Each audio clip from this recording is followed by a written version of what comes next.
अपने गोंडा बस्ती बहराइच वगैरह में जेठ बैसाख में शादी अक्सर करते हैं ना, है बात की नहीं? शादियों का दौर चल रहा। ए बाबू, शादी करो कहाँ? जिसका पक्का घर हो उसके, 100 बीघा खेत हो उसके, 50 बीघा दशहरी का भाग हो उसके, 3 इनोवा पिछवाड़े हो उसके, और 5 फॉर्च्यूनर दरवाजे पे हो उसके। मैं ये नहीं कहता कि माल मत देखो, देखो हसब देखो, नसब देखो, हुस्न देखो, जमाल देखो। अब उलमा सब समझ रहे हैं कफात में क्या क्या है, सब समझ रहे हैं। हुस्न देखो, जमाल देखो, हसब देखो, नसब देखो, सब देखो, मगर यही ना देखो, यही ना देखो, सबसे पहले ईमान देखो। सुभान अल्लाह। पहले क्या देखना है? हाथ उठाकर पूरे लोग बता दो क्या देखना है। अरे जोर से बोलो क्या देखना है? अगर ईमान नहीं, बंगला बेकार, इनोवा बेकार, लग्जरी गाड़ी बेकार, हुस्न बेकार, जमाल बेकार, और अगर ईमान है तो न बंगला हो, छप्पर हो, कनीज़े फातिमा है तो वही मेरी रफीक़े हया। बेशक। बात समझ पाई कि नहीं समझ पाई? पहले ईमान देखें जी, मोमिन है कि नहीं। और अगर कहीं धोखा खा गए तो कुछ लोग कहते हैं लड़की ना दो वहाबी को, लड़की ले। कुछ लोग कहते हैं लड़की ना दो और लड़की ले आओ, और लाई के सुन्नी बनाए, और मोच पे ताव दे के खांसा वो करो, खाओ बोर बोर। सुनो, बेगमात की हुकूमत है। लड़का बिगड़ जाए कोई जरूरी नहीं घर बिगड़ जाए जी, मगर औरत बिगड़ जाए। अगर फाड़ुआ लेकर खोदो तो दिन भर में 1 बीघा नहीं खोद पाओगे, और औरत अगर सुई से खोदेगी तो मकान गिरा देगी। सही। बोलो सही है कि गलत है? जोर से बोलो सही है कि गलत है? ये काली नगिनिया जब घर में आ जाएगी तो अब किस किस को बिगाड़ेगी, उसकी नुहौसत कहाँ कहाँ जाएगी। बहुत तो ऐसा देखा गया है, सास बिगड़ गई, ससुर बिगड़ गया, शौहर बिगड़ गया, घर के लोग बिगड़ गए, लेकिन इन घर वालों के गले में गौसे आजम के गुलामी का पट्टा पड़ा है, ख्वाजा के गुलामी का पट्टा पड़ा है। शौहर नहीं बिगड़ा, सास नहीं बिगड़ी, ससुर नहीं बिगड़ा, घर के लोग नहीं बिगड़े, तो अब काली नगिनिया की नजर गोद पे हो रही है कि जो शिकम में बच्चा होगा और वो पैदा होगा और उसकी परवरिश होगी तो माँ की गोद पहला मदरसा है। अब लोरियां दे दे करके बदमज़हबियत सिखाएगी, बदअकीदगी सिखाएगी, तो तुम नहीं बिगड़े, तुम्हारी औलाद बिगड़ जाएगी, तुम्हारी औलाद गुमराह हो जाएगी, मर जाओगे, कब्र में रहोगे। नतीजा करने वाला कोई मिलेगा ना, 40वां करने वाला कोई मिलेगा। अपनी चमड़ी पर रहम खाओ कि मरने के बाद कम अज कम इसाले सवाब का कायल तुम्हारा बच्चा रहे। अगर बदमज़हब हो गया तो इससे भी महरूम हो जाओगे। लिहाजा जरूरत इस बात की है कि जब शादी लड़का लड़की की करो तो सबसे पहले ईमान देखो। सुभान अल्लाह। तो क्या सबसे पहले देखना है? ईमान। अरे हाथ उठाकर बोलो क्या देखना है? ईमान। काली नगिनिया ना आने पाए। बात बिल्कुल पक्की कहता हूं भैया, हाँ बिल्कुल साफ साफ कहता हूं। और सुन लो नौजवानों, सुनो, हंसो, सोने में हंसाने वाली तकरीर नहीं करता बेटा, सुन लो, यही लम्हा हो सकता है आपके किस्मत का तारा चमक रहा हो सकता मन में कुछ भटक हो और आज ही की गुफ्तगू से सुधर जाओ तो तुमसे पहले हमको सवाब मिल जाएगा। बेशक। बात समझ जाना, तुमसे पहले मुझे मिल जाएगा। हसब देखो, नसब देखो, मगर सबसे पहले ईमान। ईमान देखो। ईमान सही होना चाहिए। सुन्नी मुसलमान है, अब देखो अपने मुकाबिल कौन रोकता है? इसलिए कि लड़की को रखना है। अब एक लड़की ऐसी कूलर में रहती है, और ले आओ और तोरे छपरा नहीं रहेगी तो कफात जी जिंदगी गुजारनी, थोड़ा सा कुछ हिसाब किताब से उसको रखो। लेकिन आज हमारे नौजवानों का हाल क्या है? जोड़ता है पंचर वीरपुर चौराहा पर, जोड़ता है पंचर कहाँ? वहीं पेट्रोल पंपों को लगा ढबवक पास, और मांगता है बुलेट। किसी ने कहा अरे भैया बुलेट में पेट्रोल लगता है, हाई पैसा। फिर मौलाना तुमसे क्या मतलब, हम पानी डालकर चलाएंगे। अबे बदअकल, बुलेट कहीं पानी से चलता है, जज्बात में कह देता है। तुझसे क्या मतलब, हमें बुलेट दियो हम पानी डाल के चलेंगे। बुलेट खड़े करने की जगह नहीं है, खटोला बिछाने की जगह नहीं है, बुलेट मांगता है।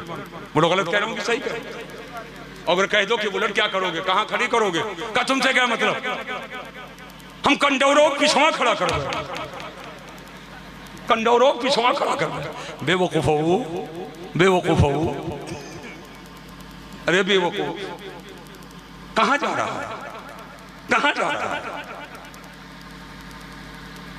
वल्लाहु यरज़ुक़ु मन यशाअु बिग़ैरि हिसाब। बेशक अल्लाह जिसे चाहता है बेहिसाब रोजी देता है। कितने हो ससुराल के लोग और करोड़पति हैं, लेकिन तुम लखपति भी नहीं हो पाए, मगर अल्लाह ने तुम पर करम किया और बेहिसाब रोजी दिया।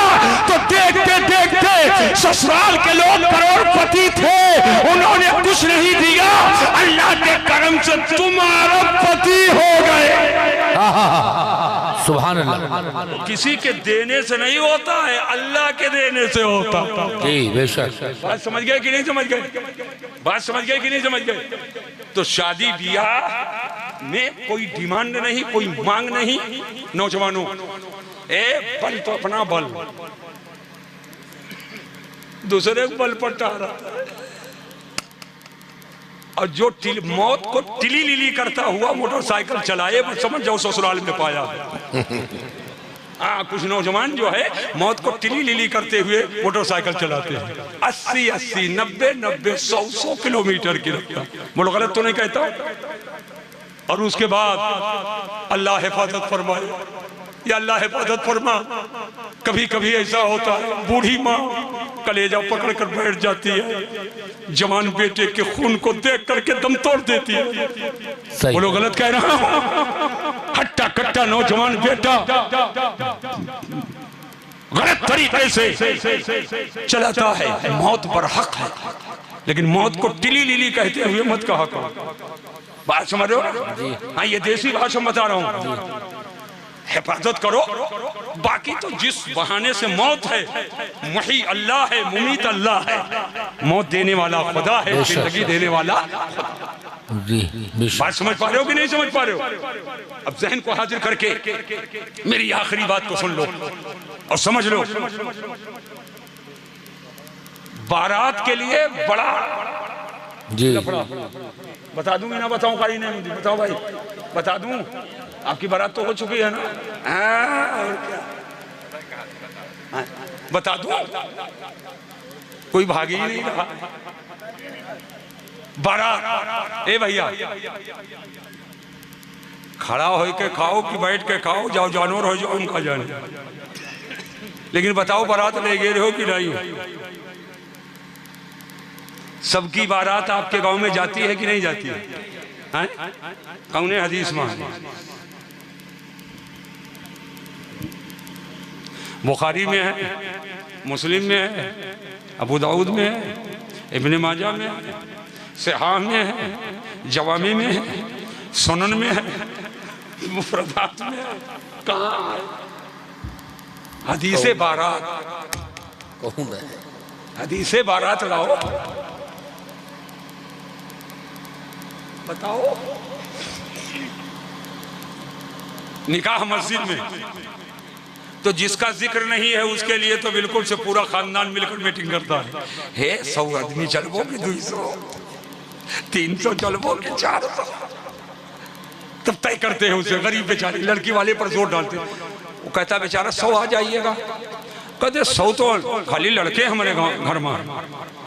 अच्छा भैया 150 आ जाना। कहीं 150 तो खाली हमारे ददियाल और ससुराल मिला करके, ननिहाल छूट गए। भैया 200 आ जाना। कहने अरे ननिहाल ददियाल मिलाकर सब 200 हो गए, ससुराल मिला करके, और 2 सहबाब कहाँ जाएंगे?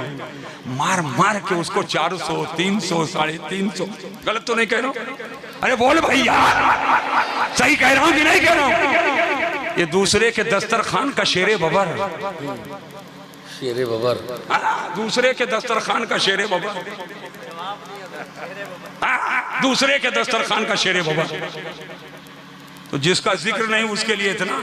अच्छा चलिए ठीक है, किसी सूरत से तय हो गया कि 300 आएंगे, तो अभी तो तादाद और गिनती गिन रहे थे, अब दूसरी गिनती। ए भैया हमारे बारात की खिदमत कर देना, हमें कुछ मत देना। खिदमत का क्या मतलब? थोड़ा सा मुतंजन बनवा लेना, कुछ कोरमा बनवा लेना, कुछ स्टार्टर कर लेना, कुछ कांडी वांडी कर लेना, थोड़ा सा 1 आध पीस मछली उछली भी कर देना। और मीठे में ज्यादा नहीं, बस 2 आइटम कर देना, शाही टुकड़ा कर देना, गाजर का हलवा कर देना, और जर्दा तो आमतौर से रखते ही हो, चलो 3 हो जाएगा, है ना? समझ रहे हो कि नहीं? अब उसको तोड़ रहा, जबरदस्ती उस पर लाद रहा है, जबरदस्ती उस पर लाद रहा। हम आपके यहाँ आए हैं, हाफिज नईमुद्दीन जिम्मेदारी से बता दो, 13वां साल है, कभी कहाँ हूँ कि थोड़ा रोटी बना लेना, थोड़ा चावल बना लेना, थोड़ा सा सीख पर ले आना, थोड़ा सा कुछ ये लाना वो लाना। कभी कभी जलसों में पूछते हैं हुजूर आप क्या खाएंगे? ये देखिए बहुत सारे हमारे उलमा शुगर पेशेंट हैं, है ना, तो कुछ परहेज खाते हैं। अल्लाह का फजल है, ना है ब्लड प्रेशर लो है, ना हाई है, ना शुगर, कुछ नहीं। बस दुआ करो कुछ ना रहे, अल्लाह ताकत दे, ताकि आखिरी उम्र तक तुम्हारी खिदमत करता रहो, खिदमत करता रहो। बात समझ पा रहे हो? कुछ नहीं है। पूछे हुजूर क्या खाएंगे? मैंने कहा जो आपको अल्लाह देगा वही खा लेंगे, हमारे यहाँ कोई पाबंदी नहीं है। रोटी रोटी खा लेंगे, चावल चावल खा लेंगे। फकीर का अपना मामूल ये है कि अगर नमक तेज हो जाए और जलसों में जाऊं तो मैं नहीं कहता हूं नमक तेज है, मेजबान का दिल टूट जाएगा, दिल टूटेगा, वो सोचेगा मेरे इंतजाम में कमी है, मेरे इंतजाम में कमी है। और बसा औकात ऐसा हुआ तेज है, मैं देखता हूँ इधर उधर कोई नहीं है, भूख लगी है बहुत तेज। बिहार के इलाके में था, बहुत तेज मामला था भैया, है ना, और नमक तेज, मैं चुपके थोड़ा पानी डाला और उसके बाद में नमक हल्का हो गया, खा लिया। समझ पाएगी नहीं समझ? ताकि मेजबान का दिल न टूटे। अपने हिसाब से सब इंतजाम अच्छा करते हैं, बोलो करते कि नहीं करते? करते हैं। लेकिन आप फरमाइश पे फरमाइश, फरमाइश पे फरमाइश, फरमाइश पे, जहाँ जाओगे बारात लेकर बेचारा खुद ही कुछ ना कुछ करेगा, लेकिन फरमाइश पे फरमाइश, दूसरे के दरवाजे फरमाइश। अच्छा टहलते हैं, ए भैया बरतिया चले, हे भैया बरतिया चला क्या? अरे वही तूरा जाएगी। बूढ़ों से पूछो, अपने बुजुर्गों से पूछो, पहले बारात ले जाते थे तो चाहे मांस और भात खिलाकर ले जाते थे, है ना, और आज दाल मोट भी खिलाकर नहीं ले जाते, बिल्कुल खोखा, है ना।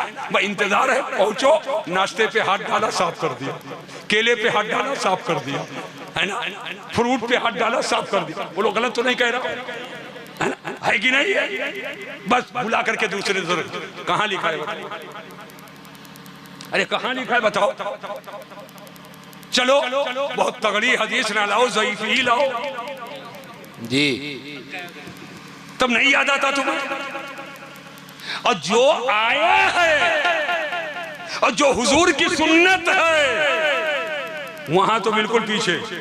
वलीमा, वलीमा हुजूर की सुन्नत, बेशक वलीमा हुजूर की। आका फरमाते हदीस का टुकड़ा, वला बेशअतिन, वलीमा करो चाहे एक ही बकरी किसे करो, सुभान अल्लाह, वलीमा करो। लेकिन बारात में मेज, फिर गुलाब का फूल, फिर पन्नी, फिर गुलाब का फूल, फिर पन्नी, ऊपर से ऐसे गुलाब नजर आए, फिर प्लेट। और जब वलीमा किया तो टूटा हुआ मेज पे पन्नी भी नहीं है, बोलो गलत तो नहीं कह रहा, जोर से बोलो। और यहाँ वेटर और यहाँ कोई गांव का खिलाने वाला, गलत तो नहीं कह रहा। तो जिसका जिक्र है उसका कोई इंतजाम नहीं जी।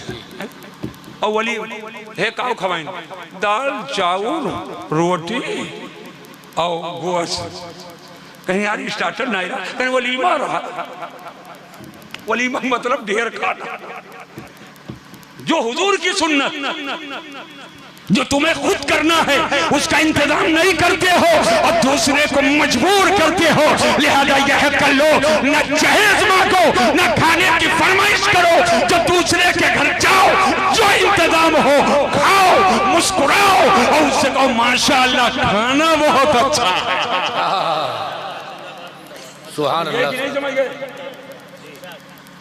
कुछ नौजवान बात कर रहा, इधर देख इधर देख, तुम्हारे दुगुना उम्र के लोग मेरे सामने बैठ करके पढ़ते हैं जी। ये जबान हल्की करके जो बोल रहा हूँ देसी लफ्जों में, ताकि सबके समझ में आ जाए, भरपूर दिल तक पहुंचाना चाहता हूं मैं। कुछ नौजवान जाते हैं बारात और दौड़ करके कुर्सी पे ऐसे बैठते हैं फिरौन के सज्जादा नशीन हो जाते हैं। गलत तो नहीं कहता? बोलो भाई, कुछ साथ दो। और चचा आगे खड़ा नहीं हो रहा, बड़के अब्बा आगे खड़ा नहीं हो रहा, फिरौन का खलीफे अकबर बन गया।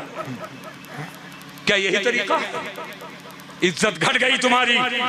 और ये नौजवान तू बैठा है कुर्सी पर, बड़ा भाई आ गया, खड़े हो गए, उनके लिए जगह छोड़ दिए तो बज़ाहिर दुनिया देख रही तुम खड़े हुए, तुमने उनको इज्जत दिया, लेकिन उसकी नजर में तेरी इज्जत बढ़ गई।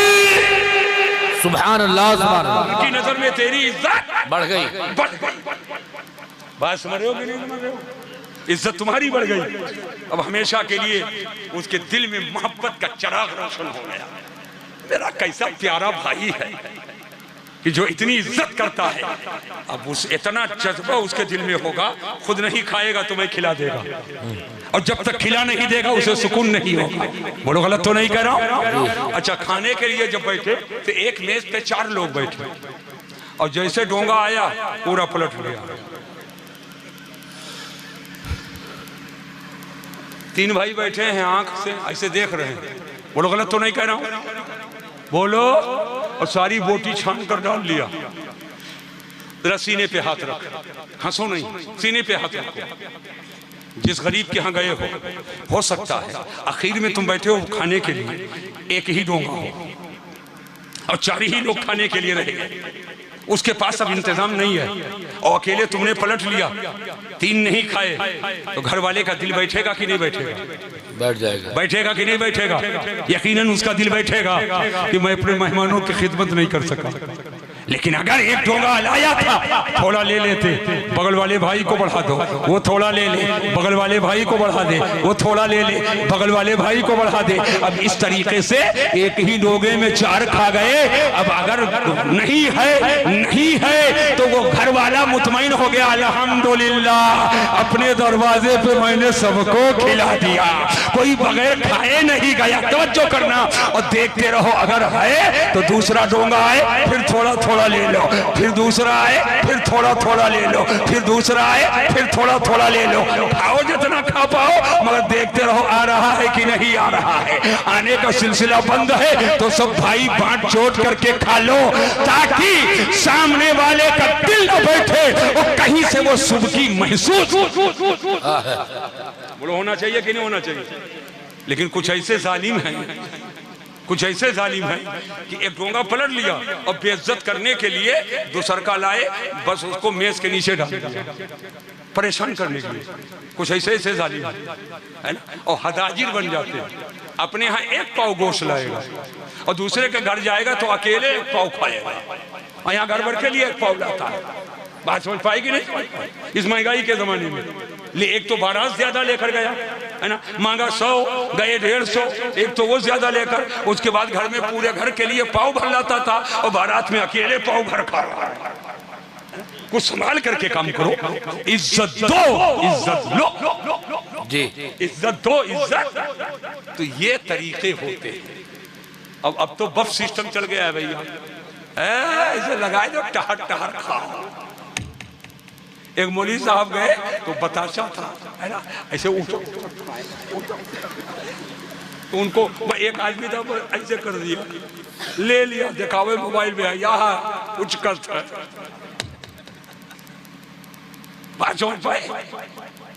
खड़े होकर जानवर खाता कि बैठकर खाता है? अरे हौदी नादा पर भिड़ाते हो तो खड़े होकर खाता है कि बैठकर? बताओ जोर से। और इंसान कैसे खाए? जोर से बोलो। बैठकर खाए ना कि खड़े होकर? हाँ, कोई उज़्र है कि अल्लाह ने बैठने से महरूम कर दिया तुमको, तो रहो खड़ा, तो खड़े होकर कुल काम करो, खड़े होकर कुल काम करो। अब कोई खड़ा नहीं हो पाता है तो खड़ा होना क़याम नमाज में फर्ज है, और नहीं खड़ा हो पाता है, कमर ही उसकी टूटी हुई है, तब उसके लिए थोड़ी फर्ज है। उज़्र है तो कोई बात नहीं, हर चीज का एक अदब है, एक तरीका है। बात समझ गए कि नहीं समझ गए? हुजूर की इत्तिबा करो, हुजूर की पैरवी करो, सरकार की सीरत, सहाबा की सीरत, इस्लाम की तालीम। मगर ये सारी चीजें साल में एक मर्तबा जलसा कर लेने से नहीं हासिल होगा। एक अतवार में गाजी मियां नहीं ठीक करते, कल ही है अतवार, बोलो, एक अतवार में गाजी मियां नहीं ठीक करते, 5 अतवार जाना पड़ता। बोलो भाई, एक अतवार में गाजी मियां नहीं ठीक करते, और तुम चाहते हो साल में एक तकरीर में सब हो जाए, साल में एक ही तकरीर में सब हो जाए, तो ऐसा नहीं होगा। जरूरत इस बात की है, आप अपने गांव के मदरसे को मजबूत करो, पढ़ने पढ़ाने का आला इंतजाम करो, है ना। अपने बच्चों को, मैं नहीं कहता हूँ अंग्रेजी ना पढ़ो, पढ़ाओ, संस्कृत पढ़ाओ, हिंदी पढ़ाओ, असली तालीम दिलाओ, मगर कुरान जरूर पढ़ाओ जी, बेशक। दीनी तालीम जरूर दिलाओ, और इतना दिलाओ कि नमाज, रोजा और वजू, गुस्ल, ये सब जरूरत के जो जरूरी मसाइल हैं सब वो जान जाए, ताकि बाएं हाथ से न खाए, दाहिने हाथ से खाए। किसी को दो लो पानी पियो, कहते लाओ हजरत, लाओ हजरत, लबड़ा बहाए हैं। तो हम लोग ऐसे ऐसे करते हैं, नहीं समझ पाओ, नहीं समझ पाओ। तो कोई होशियार आदमी, अरे दाहिने से ले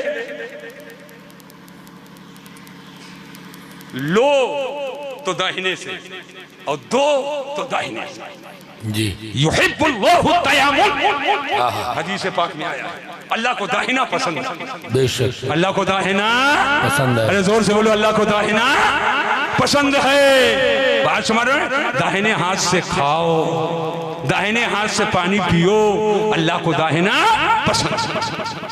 और अब तो हाल ये है, चलो दाहिना खाओ जब मामा, बड़ा बड़ा नाखून रखने फैशन है। कुछ नौजवान चन्नई वन्नई से आते हैं तो सब कटवाए हैं, यूं बड़का रखे हैं, और कुछ एक ही रखे। और जब साथियों में कहे यार इतना बड़ा बड़ा रखो, भोग दिए भाई, भोग दिए भाई, अजीब हाल है, अजीब हाल है, भोग दिए भाई। और हमारी कुछ बहू बेटियों को भी अजब नशा सवार है, वो भी लंबा लंबा। अब जरा उलमा से पूछो नाखून कब काटें और कितने दिन तक इजाजत है और कितने दिन पर जरूरी है।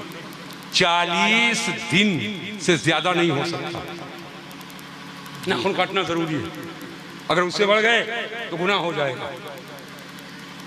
मशहूर है, अभी कुर्बानी का महीना आ रहा है ना, अरे जोर से जब जिलहिज्जा का चांद नजर आ जाए, सुन लो भैया आखिरी मसला बता रहा हूँ, सुन लो। जिलहिज्जा का चांद, कुर्बानी नहीं करना है क्या? आखिरी मसला, जिलहिज्जा का चांद जब नजर आ जाए और जिसको कुर्बानी करनी है, सुन लो, जिसको कुर्बानी करनी है तो उसके लिए बेहतर है कि अब हजामत ना बनवाए, नाखून ना काटे, कुर्बानी करके तब हजामत बनवाए, तब नाखून काटे। समझ रहे हो बात को? लेकिन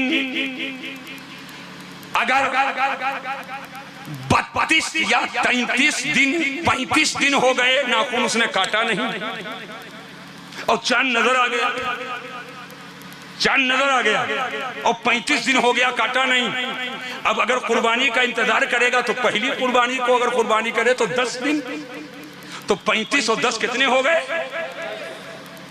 और 40 से आगे बढ़ नहीं सकता, तो अब क्या करेगा? अब क्या करेगा? गई भैंस पानी?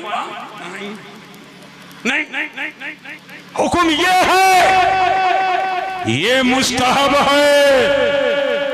चांद निकलने के बाद कुर्बानी करने तक इस बीच में हजामत बनवाना और नाखून ना काटना मुस्तहब है, मगर 40 दिन के अंदर 40 दिन पर नाखून काटना वाजिब है। अब मुस्तहब वाजिब का टकराव है, तो अगर वो 35 दिन पर चांद नजर आ गया, करके उसके नाम कुर्बानी है, मगर 40 दिन गुजरने ना पाए, नाखून अंदर ही कटवा ले। सुभान अल्लाह। समझ रहे हो कि नहीं समझ रहे हो? तो जब इतना सख्त हुक्म है, तब काहे रखाए घूमत हो? और बेटियां क्यों रखाए हुए हैं? और मालूम है इस्लाम में फलसफा इसका क्या है? नाखून होगा तो मैल होगा, मैल, और जो मैल ऐसे खाओगे जो खाओगे तो मैल मुंह में जाएगी, और जो मैल, तो इन्फेक्शन से कौन बचा पाएगा? इन्फेक्शन से कौन बचा पाएगा? बात समझ पा रहे हो ना? और इस्लाम चाहता है कि तू बीमार ना हो, ऐसा काम करो कि इन्फेक्शन तुमको ना हो। बात समझ पा रहे हो कि नहीं समझ पा? हर चीज में कोई ना कोई हिकमत है, लिहाजा हमको आपको हुजूर की पैरवी और इस्लामी तालीमात पे अमल करना है। जरूरत इस बात की है, मदरसों को मजबूत करो, अच्छे तालीम का इंतजाम करो, और जो मुअल्लिमीन हैं उनकी खिदमतें करो, उनकी इज्जत करो, और अपने बच्चों को कुरान और दीन की तालीम से आरास्ता करो। इंशाअल्लाह ताला आपकी नस्लें सुधर जाएंगी और आपकी नस्लों में चार चांद लग जाएगा। अल्लाह तबारक ताला जल्ल मद्दुल करीम हम सबको इस्लाम और सुन्नियत पे कायम रखे। अरे भाई क्यों? अल्लाह हू अकबर। अरे हमको कहीं जाना होना भी है।